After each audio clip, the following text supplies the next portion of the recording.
Hello అండి, welcome back to my channel Teju Telugu vlogs. మీరైతే skip చేయకుండా ఎండ్ వరకు చూడండి. అద్భుతమైన శిలాకల్పం అయితే మీకైతే కనిపిస్తూ ఉంటుంది. ఆలస్యం చేయకుండా వీడియోలోకి వెళ్దాము. హలో అండి, 3 days హాలిడేస్ ఇవ్వడంతో మా వారికి బాగా బోర్ కొట్టడంతో ఇంకా బయటకైతే తీసుకెళ్లారు. మేము ఫస్ట్ విజిట్ అయిన ప్లేస్ ఇదేనమాట. చాలా బాగుంది, రూట్ అయితే చాలా బాగుందనమాట. ఇంకా ఫైనల్గా అయితే ఒక 1 hour జర్నీ తర్వాత మేము వెళ్ళాలనుకున్న ప్లేస్కి అయితే చేరుకున్నాము. అదేనండి హలేబెడు, కర్ణాటకలోనే అతిపెద్ద స్టోన్ ఆర్కిటెక్ట్ అనమాట. ఇది చాలా బాగుంది గుడి. లోన అయితే శివాలయాలు అయితే ఉంటాయన్నమాట. అండ్ ఎంట్రన్స్ అయితే ఈ విధంగా ఉంటుంది. చుట్టూ కూడా గ్రీనరీ అనమాట. మొత్తం పార్క్, అందులో పిల్లలు ఆడుకోవడానికి కూడా బాగుంటుంది. అండ్ స్టార్టింగ్ లో ఈ విధంగా ఫ్లోరింగ్ అయితే ఉంటుంది మిడిల్లో. అండ్ ఎదురుగా అయితే టెంపుల్ ఉంటుంది అనమాట. మొత్తం ఒకే రాతి పైన ఆర్కిటెక్ట్ అంతా చెక్కి ఉన్నారు. మన పురాణాలన్నీ ఉంటాయి కదా, మహాభారత పురాణాలు, యుద్ధాలు అన్నీ కూడా ఒక్కొక్క స్టోన్ పైన ఈ విధంగా చెక్కి ఉండడం చాలా అద్భుతమైన ఆర్కిటెక్ట్ అలా కనిపిస్తుంది గుడి. కానీ మొత్తము కూడా శిల్పాలు చెక్కి ఉన్నారనమాట. దగ్గరికి వెళ్ళి చూస్తే చాలా అందంగా ఉంది గుడి. మొత్తము ప్రశాంతంగా ఉంటుంది. ప్రతి ఒక్క దగ్గర కూడా మనకి రామాయణ మహాభారత పురాణాలు అయితే ప్రతి దగ్గర ఉంటాయి అన్నమాట. ఇక్కడ చూడండి, అప్పట్లో యుద్ధాలు అన్నీ ఎలా జరిగేవో అన్నీ కూడా రాసి పెట్టి ఉన్నాయి. ఇక్కడ గైడ్స్ కూడా ఉన్నారు. వాళ్ళతో అయితే మనము బాగా ఎక్స్ప్లెయిన్ చేయించుకోవచ్చు. బట్ మాకు కన్నడ రాకపోవడంతో మేమైతే ఏం ఎక్స్ప్లెయిన్ చేయించుకోలేదు. చూడండి ఎంత చక్కగా ఎంత అందంగా ఉన్నాయో. అండ్ ఇక్కడైతే ఇటువైపు ఎడం వైపు వెనుక భాగంలో పెద్ద నందీశ్వరుడు, ఇదే విధంగా అటువైపు పెద్ద ఆవు కూడా ఉందన్నమాట. చాలా అందంగా ఉంది ఈ గుడి అయితే. చూడడానికి 2 కళ్ళు సరిపోవు, అంత అందంగా చెక్కి ఉన్నారు. రాతి పైన ఎంత అందంగా చెక్కి ఉన్నారంటే వాళ్ళు ఎంత కష్టపడ్డారో ఇంత అందమైన అద్భుతమైన టెంపుల్ని క్రియేట్ చేయడానికి. చూడండి అటువైపు అయితే ఆ ప్లేస్లో ఆవు ఉందన్నమాట. చుట్టూ కూడా ప్రశాంతమైన వాతావరణం అయితే కనిపిస్తూ ఉంటుంది. మన మనస్సుకి చాలా ప్రశాంతంగా ఉంటుందన్నమాట. గుడికి వెళ్ళి దర్శనం చేసుకుంటే ప్రతి ఒక్క దూలము కూడా ఆ స్టోనేని, అంతా కూడా స్టోన్తో ఎంత చక్కగా ఎంత అద్భుతంగా ఎంత కళా నైపుణ్యంతో చేశారంటే వాళ్ళు చాలా గొప్ప ఆర్కిటెక్ట్ అనే చెప్పవచ్చు. అప్పట్లో చాలా బాగా ఈ విధంగా డిజైన్ చేశారు. ప్రతి ఒక్కరూ కర్ణాటక వస్తే మాత్రం తప్పకుండా ఈ 2 గుడులను అయితే విజిట్ అవుతూ ఉంటారు. చుట్టూ చూడండి, ఎక్కడ చూసినా కూడా ఇదే విధంగా ఉందన్నమాట. ఇదే విధంగా ఇంకో టెంపుల్ అయితే ఉంది, అది చెన్నకేశ్వర స్వామి టెంపుల్. ఇందులో మాత్రము శివుడు ఉంటాడు, అందులో చెన్నకేశ్వర స్వామి ఉంటారు. ఆ గుడికి కూడా మేము వెళ్ళాలనుకుంటున్నాము. బట్ ఇదైతే మాత్రం నాకు చాలా బాగా నచ్చింది. మేమైతే లోనకు వెళ్ళలేకపోయాము, ఎందుకంటే మేము గుడి లోనకు వెళ్ళకూడదు. సో అందుకే బయట ఈ విధంగా అయితే మొత్తం ఆర్కిటెక్ట్ అయితే చూడండి ఎంత అద్భుతంగా ఉందో. ఇదిగోండి వీళ్ళు గైడ్స్ అనమాట. బయట నుంచి వచ్చిన టూరిస్టులకి గైడ్ కూడా ఇస్తున్నారు. అంటే వాళ్ళు ఏ విధంగా పురాణాలు అన్నీ కూడా చెప్తున్నారనమాట. మనకి ఎలాగో కొంచెం రామాయణం మహాభారతం తెలుసు కాబట్టి మనమైతే గైడ్స్ని అయితే పెట్టుకోలేదు. బట్ ఇక్కడైతే గైడ్స్ కూడా అవైలబుల్గా ఉన్నారు. తెలియని వాళ్ళకి చాలా అద్భుతంగా ఎక్స్ప్లెయిన్ చేస్తూ ఉన్నారనమాట. చూడండి ప్రతి ఒక్కటి కూడా స్టోన్, ఈ స్టోన్ పైన ఎంత అద్భుతంగా చెక్కి ఉన్నారంటే చాలా గొప్ప విషయం అనే చెప్పవచ్చు. మీరేమంటారో తప్పకుండా కామెంట్ అయితే చేసి చెప్పండి. అండ్ ఇదైతే లాన్ అనమాట. మా ఫ్రెండ్స్ అయితే వెళ్ళారు, వాళ్ళైతే ఈ వీడియో తీశారు. సో లాన్ తీయడం నాకు సరిగ్గా కనిపించలేదు, ఎందుకంటే గృహలో మొత్తము కూడా చీకటిగా ఉంది. గృహలో కూడా మొత్తము స్టోన్ అని, ఫ్లోరింగ్ అంతా స్టోన్.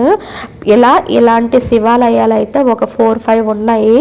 అంత అద్భుతంగా ఉందన్నమాట. లోన కూడా పెద్ద పెద్ద దూలాలు స్తంభాలతో మొత్తం అవన్నీ కూడా స్టోనేని. లోన కూడా మొత్తము శిల్పాలతో చెక్కి ఉన్నారు. రాతి పైన ఎంత అద్భుతంగా ఉన్నాయో. పూజలు అవన్నీ కూడా చేస్తూ ఉంటారు. ఇలాంటివి ఒక 5-6 గృహాల్లోన ఇలా శివాలయాలు అయితే ఉన్నాయన్నమాట, శివుని విగ్రహాలు. అండ్ ఫైనల్గా ఇటువైపు నుంచి ఎంట్రన్స్ చేస్తూ ఇటువైపు నుంచి మనము బయటికి రావచ్చు అనమాట. టెంపుల్ ఇలానే ఉంది కదా.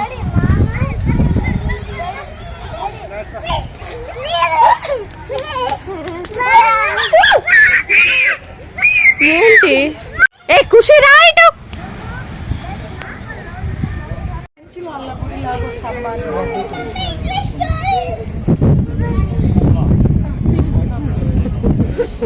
ఆ టెంపుల్ నుంచి చెన్నకేశ్వర స్వామి టెంపుల్ కి అయితే వచ్చాము. ఇది కూడా ఇంచుమించు సేమ్ అలానే ఉంది. చాలా అద్భుతంగా ఉంది. చాలా వరకు అందరూ షూటింగ్స్ కూడా ఇక్కడ తీసుకుంటూ ఉంటున్నారనమాట. చాలా బాగున్నాయి రెండు టెంపుల్స్ కూడా.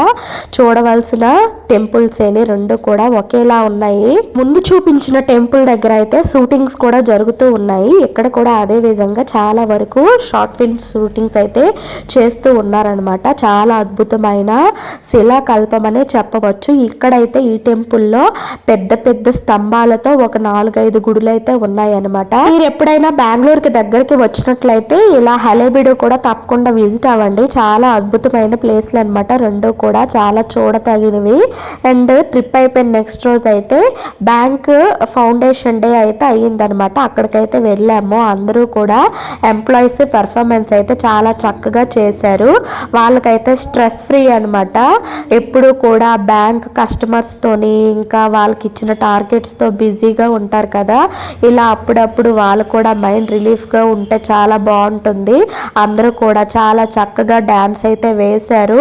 చిన్న పెద్ద అని తేడా లేకుండా అద్భుతమైన పెర్ఫార్మెన్స్ అయితే చేశారనమాట. అందరూ కూడా గర్ల్స్ బాయ్స్ అందరూ కూడా పాటలు డాన్సులు ఇంకా వాళ్ళకు వచ్చిన కళా నైపుణ్యాన్ని ప్రతి ఒక్కరూ కూడా షేర్ చేసుకున్నారు. చాలా అద్భుతంగా చేశారు అందరూ కూడా. నాకు చాలా బాగా నచ్చింది. వీడియో ఎవరైనా కొత్తగా చూస్తున్న వాళ్ళైతే మరిన్ని వీడియోస్ కోసం నా ఛానల్ని సబ్స్క్రైబ్ చేసుకొని ఈ వీడియో నచ్చినట్లయితే చిన్న లైక్ చేయడం అయితే మర్చిపోకండి. ఇక్కడ వీళ్ళు డాన్స్ పర్ఫార్మెన్స్ అయితే చేస్తున్నారు కదా. నేనైతే మ్యూట్లో పెట్టాను ఎందుకంటే కాపీరైట్స్ పడతాయి అని చెప్పి. సో ఈ డాన్స్ చేస్తున్న సాంగ్ ఏంటో మీకు అర్థమయ్యే ఉంటుంది. ఒకవేళ అర్థమై ఉంటే నాకైతే తప్పకుండా కామెంట్ చేసి అయితే చెప్పండి. మీకు ఆ సాంగ్ అర్థమైందో లేదో అనేది కూడా నాకు అర్థమవుతుంది కదా. ఇలాంటి పర్ఫార్మెన్స్ చూసేటప్పుడు వాళ్ళకున్న ఆ కమిట్మెంట్ ఆ డేరింగ్ అనేది చూసేటప్పుడు నాకు కూడా అనిపిస్తూ ఉంటుంది. మనం కూడా ప్రతి ఒక్క దాంట్లో కూడా ఎంత యాక్టివ్గానే ఉంటే బాగుంటుంది కదా అని. బట్ మనమైతే సిగ్గుపడుతూ భయపడుతూ ఇంకా మనలో ఉన్న టాలెంట్ని మనమే అణిచివేసుకుంటూ ఉంటాము. బట్ చాలా వరకు అందరూ కూడా వాళ్ళకున్న స్ట్రెంగ్త్ని బయట పెట్టి ఇలా పర్ఫార్మెన్స్ చేస్తూ అందరిలో యాక్టివ్గా ఉంటూ షార్ప్గా ఉంటూ ఉంటారు కదా. మనము చాలా వరకు కూడా భయపడుతూ ఉంటాము. బట్ మన పిల్లల్ని కూడా అలా పెంచకూడదని నేను అనుకుంటూ ఉంటాను అనమాట. అందరు పర్ఫార్మెన్స్లో అయిపోయిన తర్వాత ఇంకా పిల్లల్ని అందరినీ కూడా స్టేజ్ పైకి అయితే పిలిచారు. వీళ్ళకైతే ఇంకా చాక్లెట్స్ అయితే డిస్ట్రిబ్యూట్ చేశారు లాస్ట్లో. మా పాపకి అండ్ మా బాబుకి స్టేజ్ పైకి వెళ్ళమంటే కొంచెం భయపడ్డారనమాట. ఎందుకంటే వాళ్ళకి కొత్త ప్లేస్ కొత్త మనుషులు కదా. అండ్ లాంగ్వేజ్ కూడా వాళ్ళు ఏమంటున్నారో అర్థం అవ్వక చాలా వరకు భయపడ్డారు. బట్ మా ఖుషి అయితే షార్ప్గా పైకి వెళ్ళింది. అండ్ వెంటనే లోహిత్ కూడా వెళ్ళాడనమాట. వాళ్ళిద్దరూ కూడా డ్యాన్స్ చక్కగా చేశారు. అండ్ వీకెండ్స్లో ఈ విధంగా ఎంజాయ్ చేశారనమాట. వీడియో నచ్చినట్లయితే లైక్ చేసి మరిన్ని వీడియోస్ కోసం ఛానల్ని సబ్స్క్రైబ్ చేసుకోండి. ఫైనల్గా అయితే ప్రోగ్రామ్ అయిపోయిన తర్వాత ఇంకా చక్కగా నాన్ వెజ్తో భోజనం అయితే పెట్టారు. అందరూ కూడా చికెన్ మటన్ అన్నీ తిన్నారనమాట. బాగా ఎంజాయ్ చేశారు ఫుడ్ని కూడా. అండ్ పిల్లలు కూడా చాలా చక్కగా ఎంజాయ్ చేశారు ఫౌండేషన్ డేని. అండ్ మరిన్ని వీడియోస్ కోసం అయితే ఛానల్ని సబ్స్క్రైబ్ చేయడం అయితే మర్చిపోకండి. వీడియోకి అయితే చిన్న లైక్ చేయండి. మళ్ళీ నెక్స్ట్ వీడియోలో కలుద్దాం. Thank you. బాయ్.